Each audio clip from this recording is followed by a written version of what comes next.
Hello friends, வணக்கம். Welcome back to my channel. இன்றைக்கி நம்ம வாழைப்பழம், பேரிச்சம்பழம், ட்ரை ஃப்ரூட்ஸ் எல்லாம் வச்சு ஒரு மில்க் ஷேக் எப்படி செய்கிறதுன்னு பார்க்கலாம்.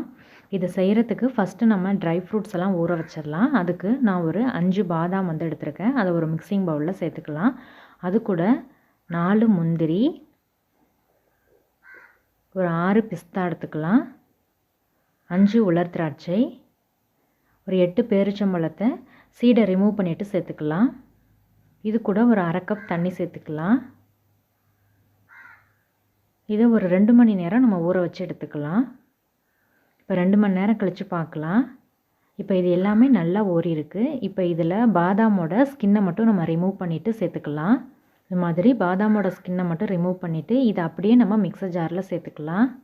இப்போ இது கூட நான் 1 கப் பால் காய்ச்சி ஜில் பண்ணி எடுத்து வச்சுருக்கேன். இதில் கொஞ்சம் கொஞ்சமாக சேர்த்து நம்ம ஸ்மூத்தாக பிளெண்ட் பண்ணிக்கலாம். ஃபஸ்ட்டு நான் கொஞ்சமாக ஆட் பண்ணிக்கிறேன். இப்போ இதை ஸ்மூத்தாக பிளெண்ட் பண்ணி எடுத்துகிட்டு வந்துடலாம். இந்த மாதிரி ஒரு தடவை அரைச்சிட்டு இதில் நான் 2 வாழைப்பழத்தை கட் பண்ணி எடுத்து வச்சுருக்கேன். அதையும் சேர்த்துக்கலாம். ரிமைனிங் உள்ள அந்த பாலையும் நம்ம ஆட் பண்ணிக்கலாம். நீங்கள் தேவையான அளவு பால் சேர்த்துக்கலாம். இப்போ இதை திரும்பவும் ஸ்மூத்தாக நம்ம பிளெண்ட் பண்ணி எடுத்துகிட்டு வந்துடலாம். இப்போ இதை நல்லா ஸ்மூத்தாக அரைச்சாச்சு. இதில் நம்ம வெல்லம் சிரப்பெல்லாம் சேர்க்க வேண்டிய தேவையில்லை. ஏன்னா நம்ம பேரிச்சம்பழம் சேர்த்துருக்கிறதுனால இதை அப்படியே நம்ம சர்வ் பண்ணலாம். இதை கிளாஸில் ஊற்றிட்டு நம்ம சர்வ் பண்ண வேண்டியதுதான். இது மேலே கொஞ்சமாக நட்ஸை கட் பண்ணி சேர்த்துக்கலாம்.